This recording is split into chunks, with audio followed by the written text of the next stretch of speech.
Hello, everyone. My name is Jeremy Dennis. I'm the lead artist of Moz House. Thanks for listening to the podcast. Today's podcast guest is current March 2025 resident Megan Hicks.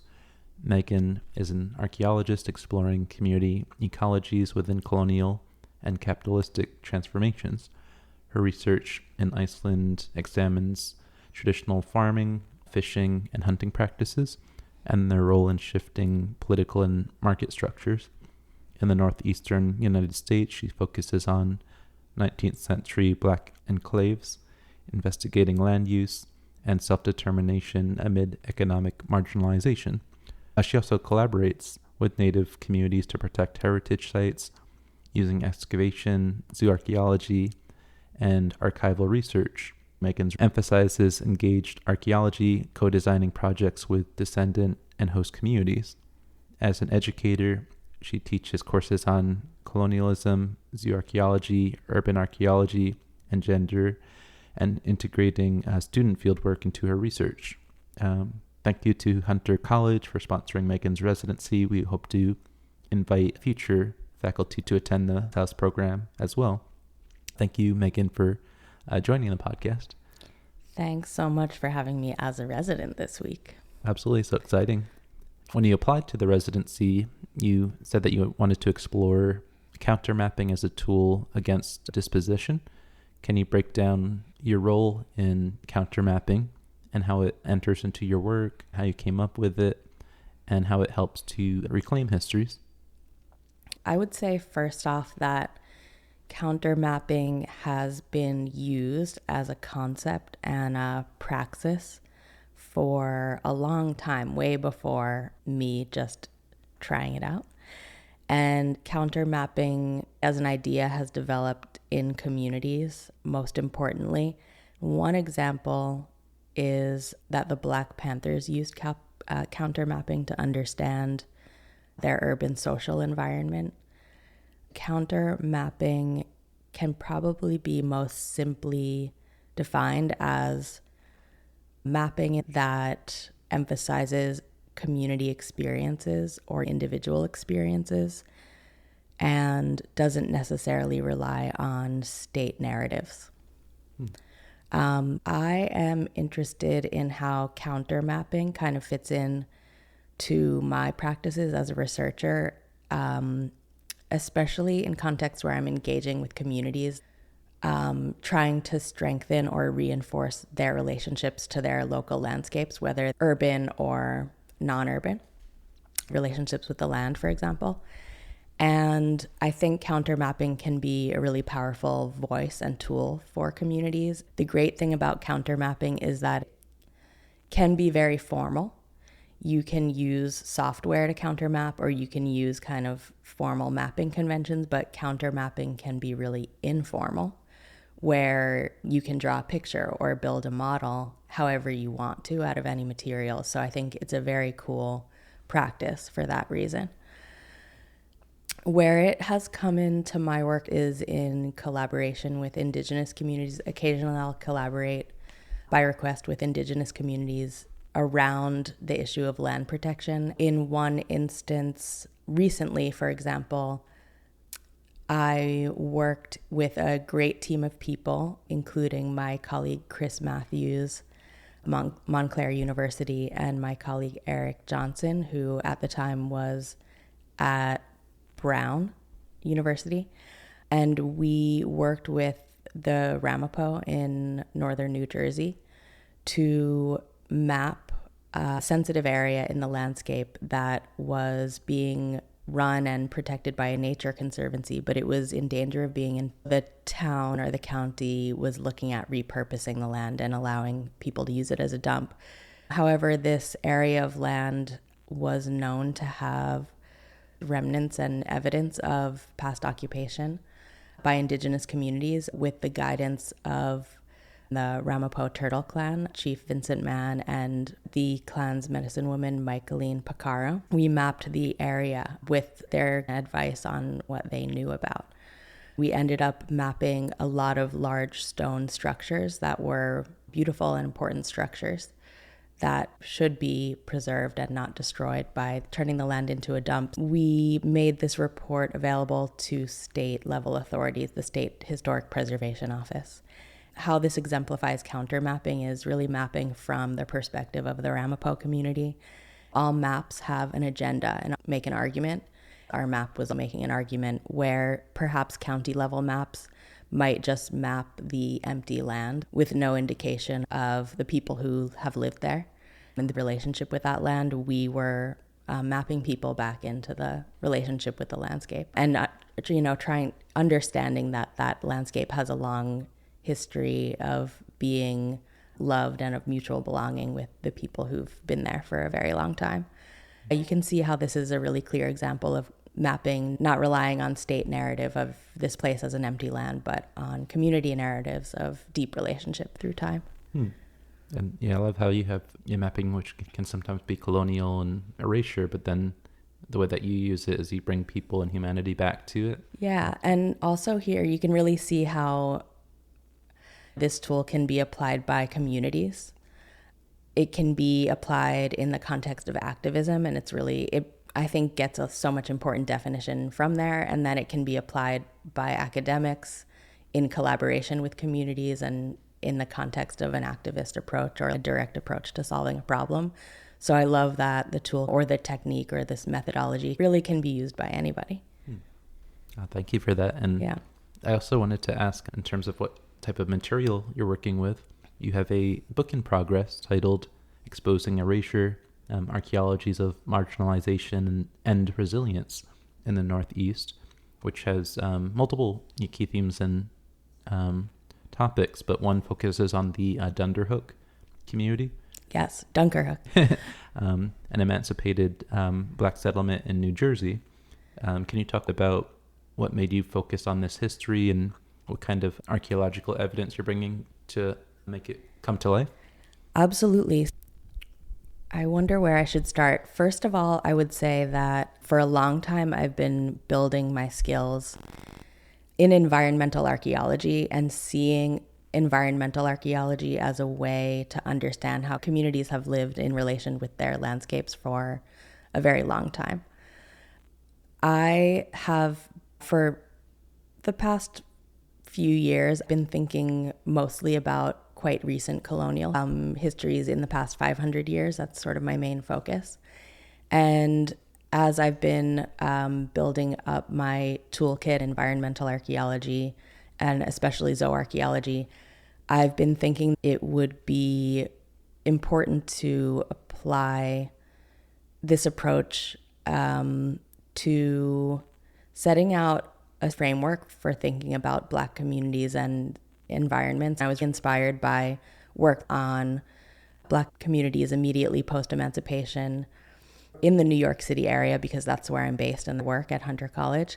I was thinking a lot about Weeksville and Seneca Village. There is some writing and there's work in progress, and there are reports and there's writing about how these communities use their landscape. There are other communities like Sandy Ground, and there's writing on that community. I'm really interested in zooming out a bit and looking at the 1800s as this important time period where Black people are in various stages of emancipation. There's gradual emancipation being enacted in the early 1800s. And then in New Jersey, there's not formal, complete emancipation until the conclusion of the Civil War. So there are Black communities forming, and people are immediately situating themselves in the landscape. Some communities are able to buy land. And then other communities are tenants. Communities like Little Africa probably have very little land that they're using, probably none, because Little Africa was characterized by apartment buildings, the tenements. So this issue of land is really important, and you can see how in all of these different cases, the amount of land that a community has immediately correlates to their well-being and their ability to create some self-sufficiency in this broader political landscape in which they're marginalized. There are episodes of direct violence happening, like the draft riots. And so with the Dunkerhook project, this presented an opportunity for me to contribute to stories like that. The Dunkerhook community is located in Bergen County in northern New Jersey, was mostly a tenant community, living on the margins of former plantations where most likely many were enslaved, and it forms around the 1830s. There are also other communities that we should mention, I think, free communities in New Jersey, including a community that has been called Skunk Hollow, but I believe it has another preferred name, which is perhaps Under the Mountain or On the Mountain, which is right on the border of New Jersey, New York, in the Palisades. And there's another community called Timbuktu. So there are a lot of free communities forming in New Jersey as well. That's awesome. I was debating asking you about Timbuktu because we had another artist, Daisha Devin Harris, here at Ma's house. I think there's another community in upstate New York with that same name. Mm-hmm. But of course, as she explains it, it was once thriving, and then just because of how remote it was and how it's hard to get resources, sometimes those places kind of disperse or people find different places to live. I wanted to just ask, because we also have like communities that were free after enslavement. Where do you even start in terms of firsthand research or prime source material? Yeah, so I'm glad that you asked this because I wanted a chance to talk about how the project was initiated. The archaeological survey itself was initiated by my colleagues who I'm collaborating with, Chris Matthews at Montclair and Eric Johnson, who at the time was at Harvard. Some people listening may know Chris Matthews' work because he has a long history of contributing to and building histories of erased or displaced Black communities on Long Island, northern New Jersey, and the Northeast in general. And that is among the core missions of his work. And Eric Johnson has been doing some very interesting work on wampum workshops in northern New Jersey. They initially centered on the Dunkerhook community as a promising place to pursue some work that they had underway. In 2021, after the pandemic eased up a little bit, we had the opportunity to bring students there and run a field school. So we carried out the excavation, but another mission was to educate the next generation of student archaeologists. The work took shape in that way. One of the first stages in an archaeological project, sometimes in commercial archaeology, it's called phase one, is essentially using maps and historical documents to understand where a settlement, household, or any kind of archaeological feature, where it was or where it may be still perhaps in ruins or underground. And so in planning the research, the first stage is archival research and historical research, consulting the paper archive first. That's awesome. And I think the other day you were saying during these phases, sometimes you can actually be on site for 2 weeks and then have like a year's worth of documents to organize. Yeah, and not just documents, but actual materials that you excavate. So documentary research is an important phase of the research. And then after excavation, we end up having a lot of carefully cataloged artifacts. They're organized in terms of the layer in which they were excavated. They're all kept in association with that layer, either bagged, boxed, or carefully packaged with labeling that brings them back to the layer that they're from. And then you have to begin analysis of all of those materials. We were excavating one household, the Bennett household, at 263 Dunkerhook Road. We had an assemblage of household remains, household refuse, including everyday objects. The benefit of excavating household refuse piles is that you really end up finding the objects that people were interacting with every day. And so you start to build a sense of their everyday life, not just the things that we might find to be important in terms of capital H history, like perhaps the things that end up in somebody's obituary, like what their job was or who their family was. These things are findable in other types of archives, but we tend to get down to the finer details of everyday life through looking at household artifacts. The subset of materials that I've been looking at are the archaeofaunal remains, which means the animal bones from the site. What I'm attempting to understand is how people may have kept animals, domesticated livestock, how people may have fished, and how people may have used bird species or poultry at the site. I am looking to this to understand how this reveals their larger, broader engagements with the landscape. For example, did they have pasture? Did they have land that they could use? Or did they just have small parcels and were using them kind of maximally as best as they could? Were they hunting? Were they using the broader landscape? Or were they kind of hemmed in by the conditions of racial capitalism, which during this century has a pattern of prohibiting Black communities from really fully using the landscape or accessing the landscape as much as the wealthier, affluent white communities nearby. That's incredible. And you have connections all the way back to 2019 and even earlier to Shinnecock. You were one of the maybe a few dozen who actually came out, camped at the Shinnecock monuments during the construction on Montauk Highway.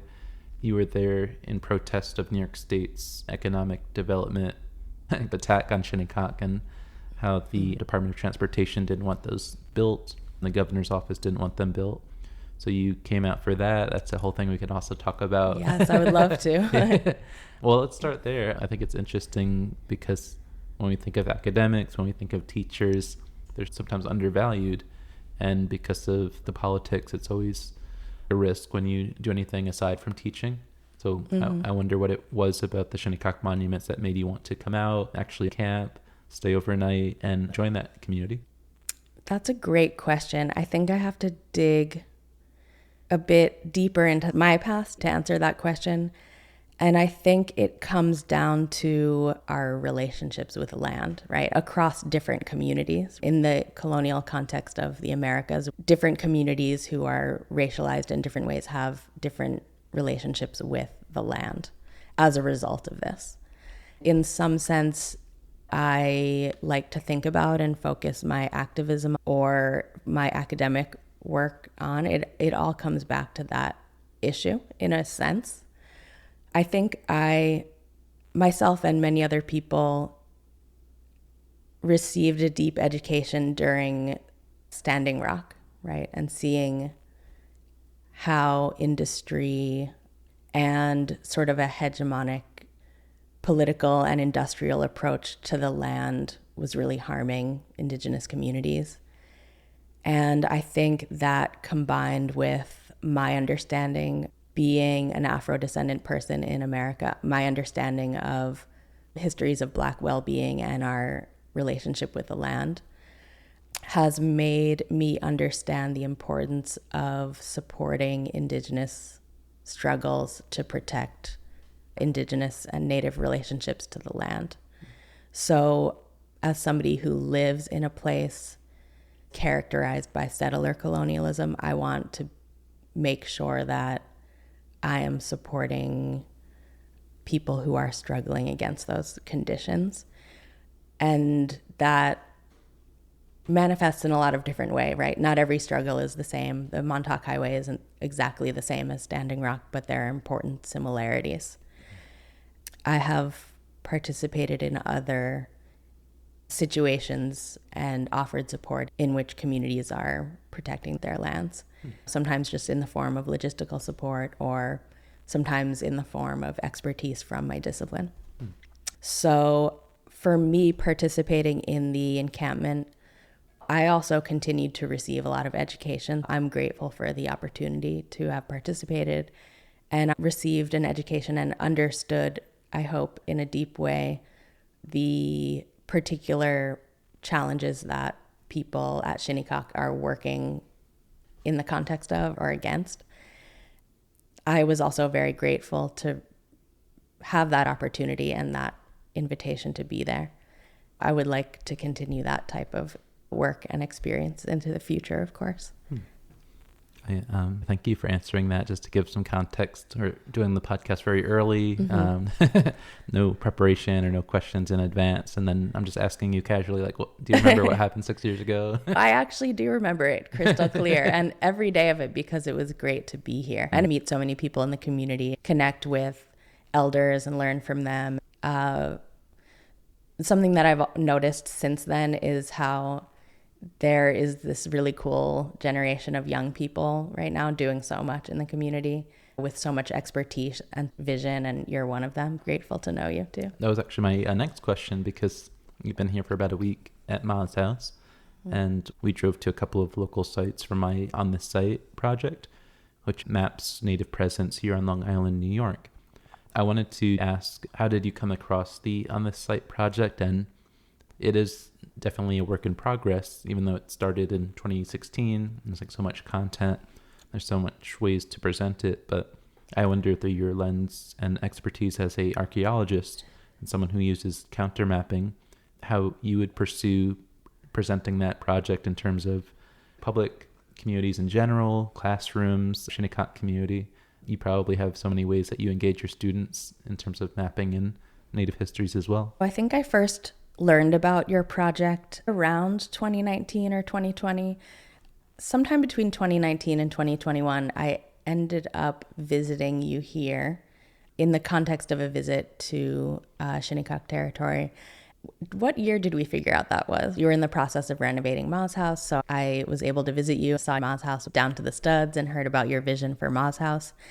And then I think through following you on social media and following Ma's house as well, I learned about your project On This Site. So it was through social media that I learned about it. It was incredible to go through your social media posts. They worked as a portal into important parts of the website that you wanted to share. It was great discovering your long-term work on that, because it's a fantastic example of counter mapping. Counter mapping is not always public, but the fact that you're making this a public educational resource for anyone who would like to access it is really doing so many things. A better understanding of Long Island history, Native presence in Long Island, making available archives that are very difficult to access for your everyday person, because most people just simply don't think about these things.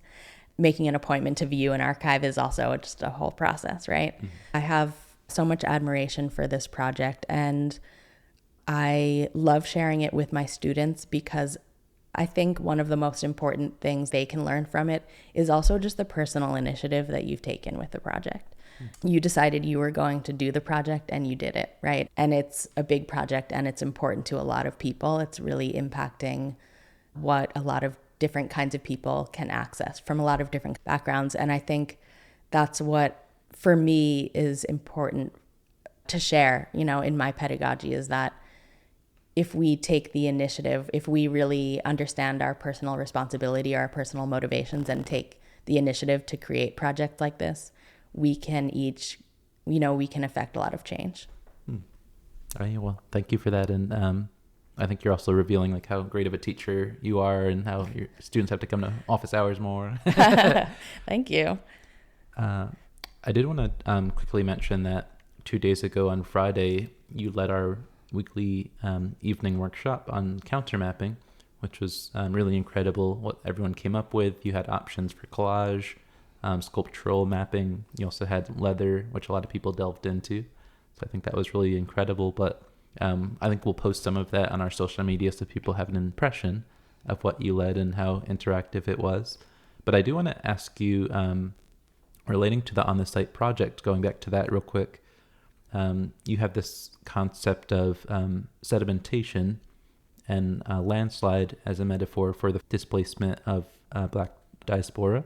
Mm-hmm. I wanted to ask you about that because if anyone has been to Long Island, most of our listeners live here. Mm-hmm. We all know it's so flat.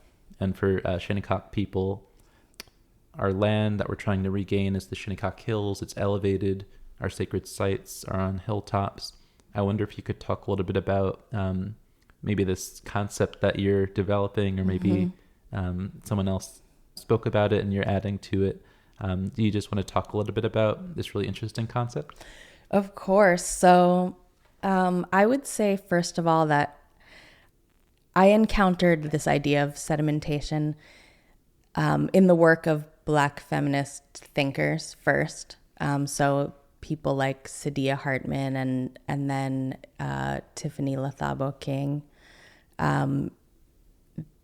Saidiya Hartman, for example, uses this metaphor of sedimentation, thinking about how relationships can be shifted and fall into place.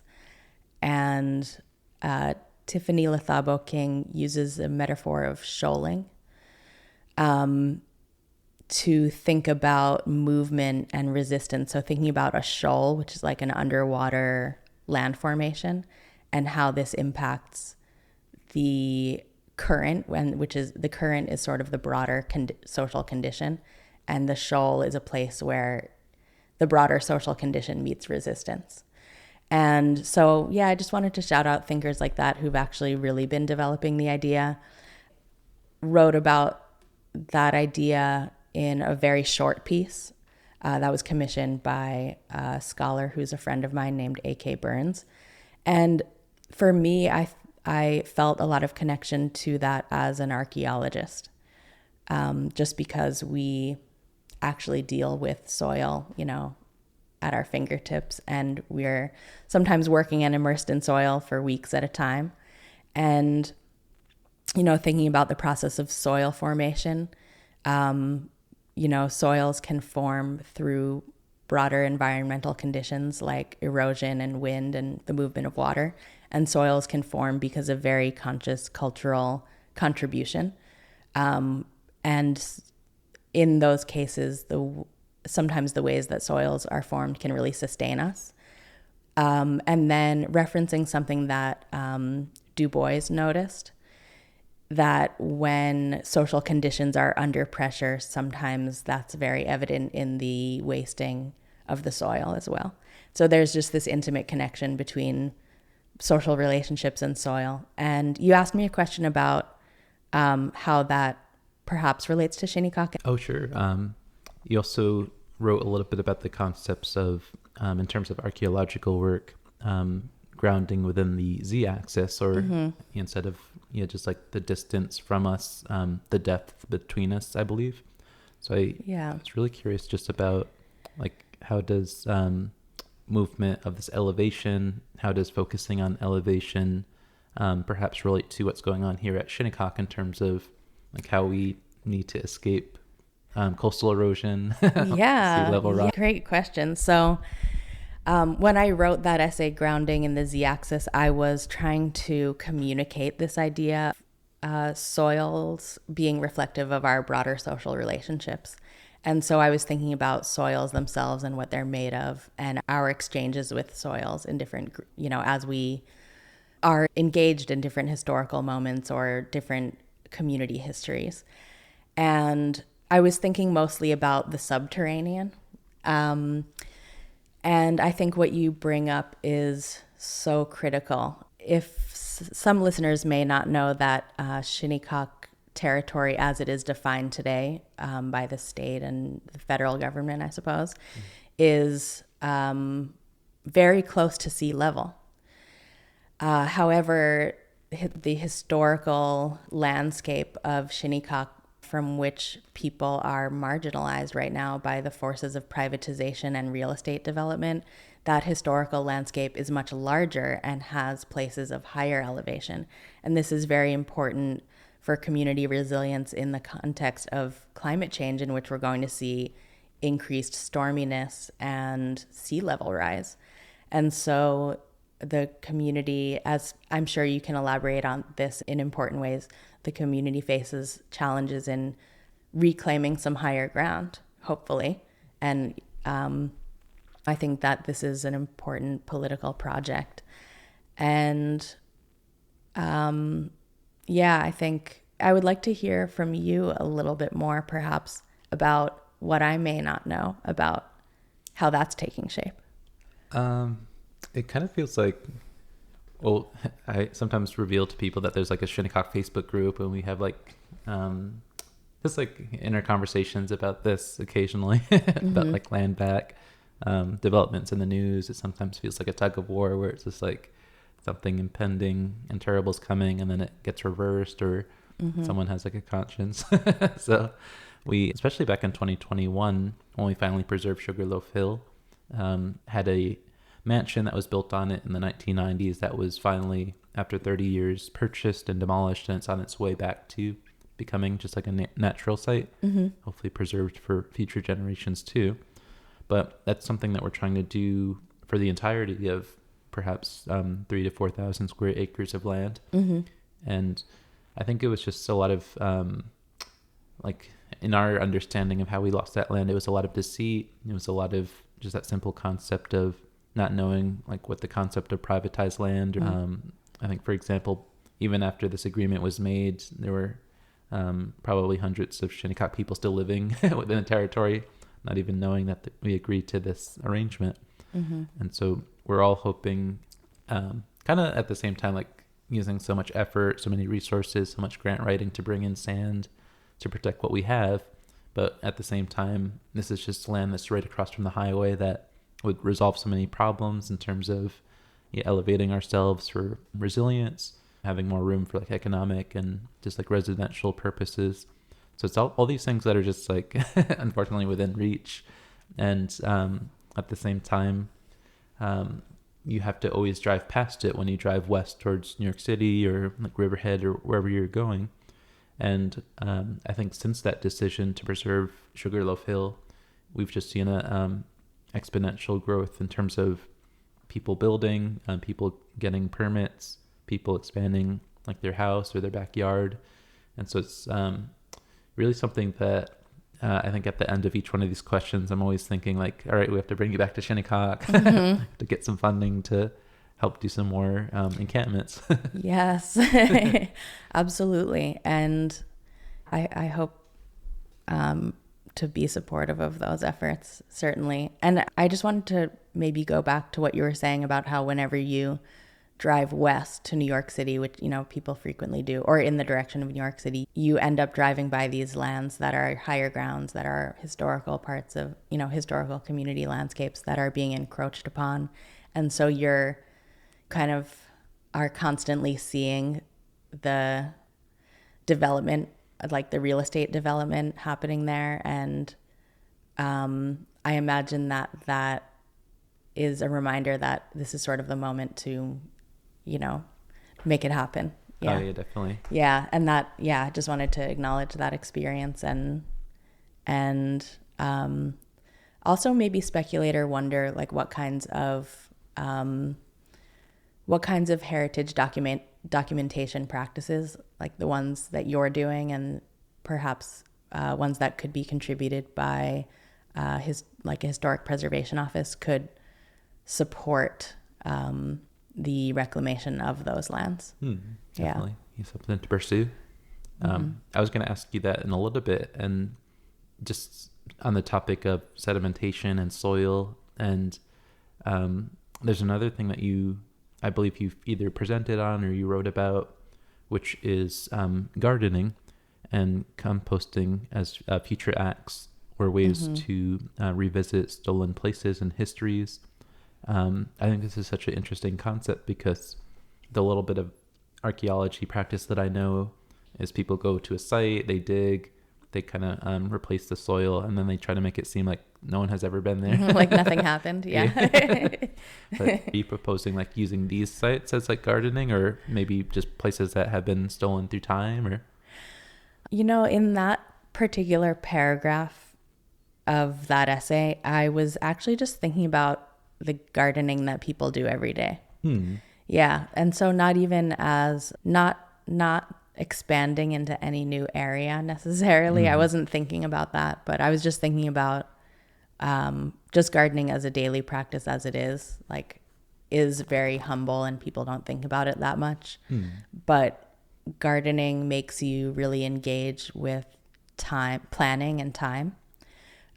Just in a similar way that like an official map or a counter map engages with place and time and planning, right? Like maps are arguments, maps are plans.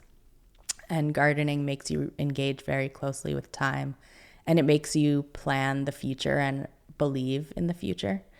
And it makes you, through different practices like composting or preservation of what comes out of the garden, you're really engaging with like a time span a few years into the future. And it's not an original statement to say that gardening is like a kind of futurism, but I was thinking about it that day when writing that piece. Yeah, it seemed important in some ways, but it's also sometimes a place where you encounter the past, because if you're gardening where someone else has gardened, you're going to find remnants of how they did it, how they treated the land. If you're turning over soils, you might find evidence of, they're improving the land, or find just remnants of, things they were doing and objects they had. Yeah. Oh, definitely. Yeah, sorry for putting it out of context a little bit. Oh, no, that's okay. Yeah. Suggest something. It is, it's connected in kind of a slightly more abstract way, perhaps. Yeah. I did want to go back to just like archaeology as like a profession.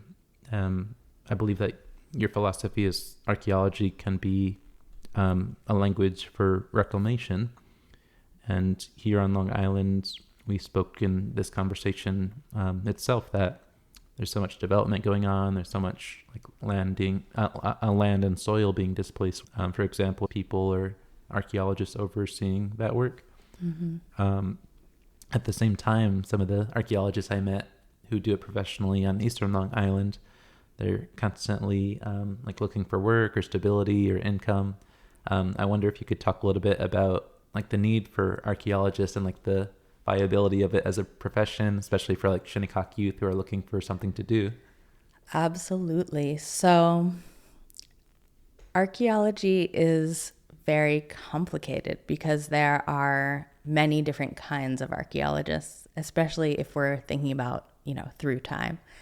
And I think archaeology early on was closely allied with antiquarianism, right? If we're thinking about the 1800s and the early 1900s, archaeology was closely aligned with antiquarianism and the beginnings of museums. And so archaeology was stealing and extracting a lot in many cases. In the early 1900s, people started to develop archaeology as a serious science further, a science that was asking questions about, what happened in this place and using systematic and shared methodologies for excavation. However, permission and permitting processes were not as robust as they are now.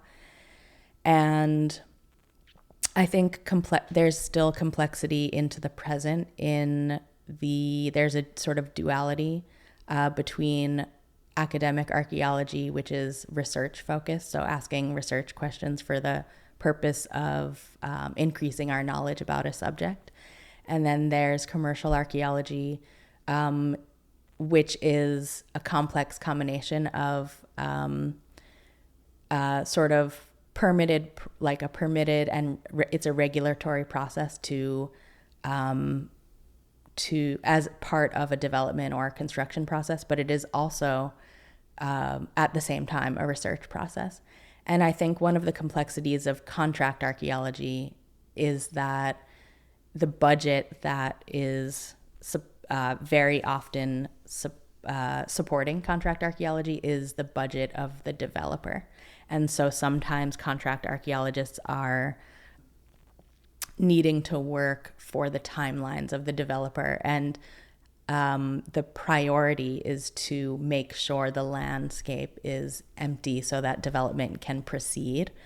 And so for me, I think this is complex and problematic because in some cases where archaeologists might determine or create the condition that the landscape is empty, if you were to ask other communities, is the landscape empty? Not, right? It's full of history and heritage and connection and relationship and stories. And so I think this is something to note about archaeology, is that it's not one practice. It is, it's a tool, and different kinds of people can be holding the tool. And so it's important to discern what the motives and what the objectives are, right? And what the motives, the objectives, the economics, and the politics. And you also asked me about how could I make archaeology approachable for Shinnecock youth, and would I present it as a viable career option? Although I would say that archaeology is a challenging and complex practice, and it involves a lot of outdoor work and a lot of indoor work. So you have to have a lot of discipline to do it, I think. It involves committing to work that is challenging and complex. And I would say that it's so important that Shinnecock youth engage in archaeological practices. But I would not sugarcoat it and say that it's easy or that it's only fun. I think a lot of times when people share archaeology with youth, we want to brand it as fun. And I think it's more like a puzzle and a challenge. And I think that's the part of it that is engaging. It's not just fun. It is also fun because it's, great to work with teams of people. Sometimes, it's fantastic to work outdoors if you like that kind of thing. It's amazing to work with your hands. I just don't want to simplify it because I do believe it is also like a challenging puzzle, and then it's in this broader social context that is very complex. I would also say that, archaeology has a very interesting ambivalence for the general public, where there's tons of fantasy around what archaeology is. People immediately think of things that are so fascinating to them or exciting, like certain movies or, like adventure characters. But there's this ambivalence where, in terms of like the public knowledge about archaeology, people's minds go to those examples. And there's sort of a lack of knowledge about what archaeology is really about.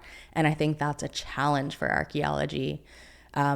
Because we deal with complex research questions, sometimes it's not that like telegenic or radiogenic or whatever. Like it's not that easy to share in a quick quip, and people, more and more people are orienting themselves to like faster, shorter information in visual, like video form or audio form. In social media. And so I think a challenge for archaeology kind of moving forward is to understand our pedagogical role and to really step into our pedagogical role, and really engage with, public communication in a way that we're really helping people to understand what we do. Oh, yeah. Thank you for that. So I'm hoping that inspires the future generations, especially from Shinnecock.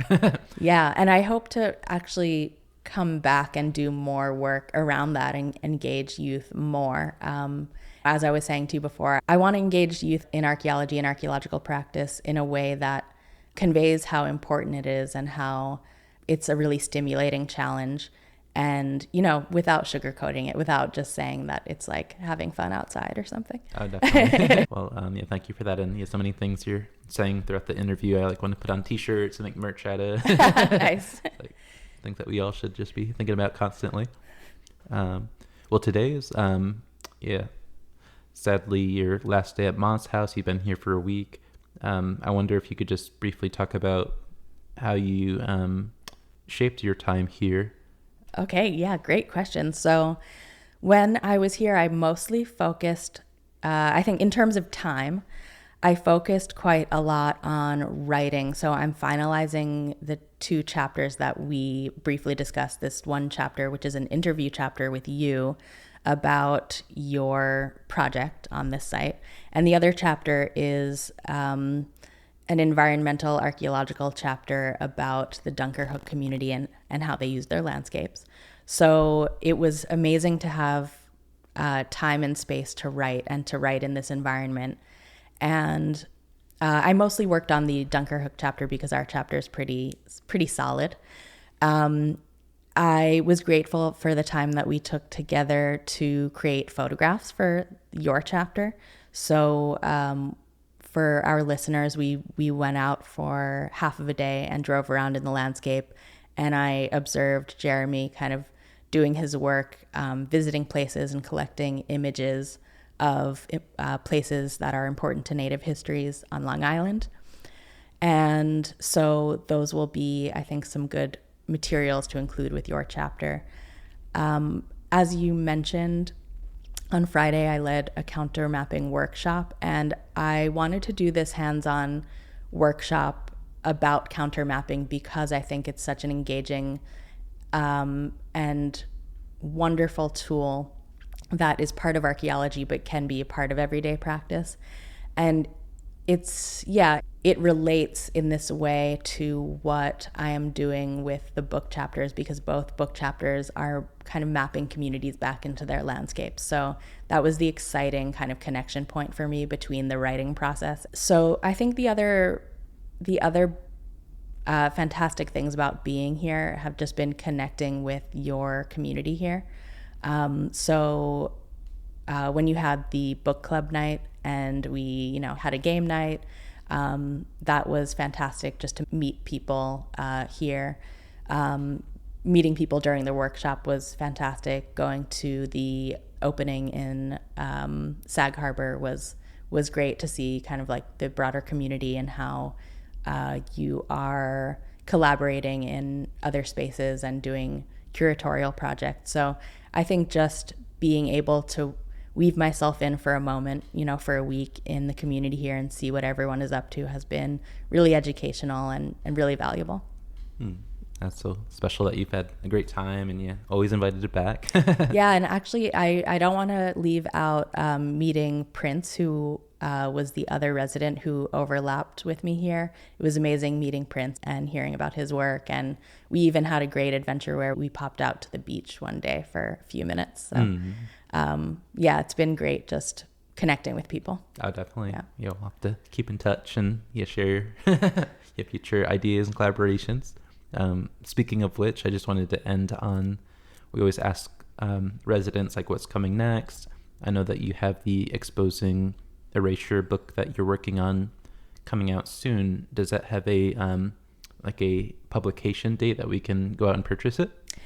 Oh, good question. So I am co-editing that book. I'm co-editing it with Will Williams, who is a grad student at the CUNY Grad Center, and with Chris Matthews at Montclair. And we are in the process of assembling chapters right now. So we are calling our chapters in from our contributors. We'll probably have all of them in, I think, if we're lucky, by the end of the month. And from there, we will be moving the project forward. And I think book projects always take a little longer than academic book projects, perhaps take a bit longer than we would hope. But I would hope that it's complete next year. That would be incredible. And so, I'm crossing my fingers and I'm going to do everything I can to make that the case. Yeah. All right. Awesome. We'll definitely get a copy for the Moss House Library. So looking forward to it. Fantastic. But yeah, thank you, Megan, so much for participating in the residency, for your time on the podcast. And Thank you so much, Jeremy. Thanks for being here. It's been great.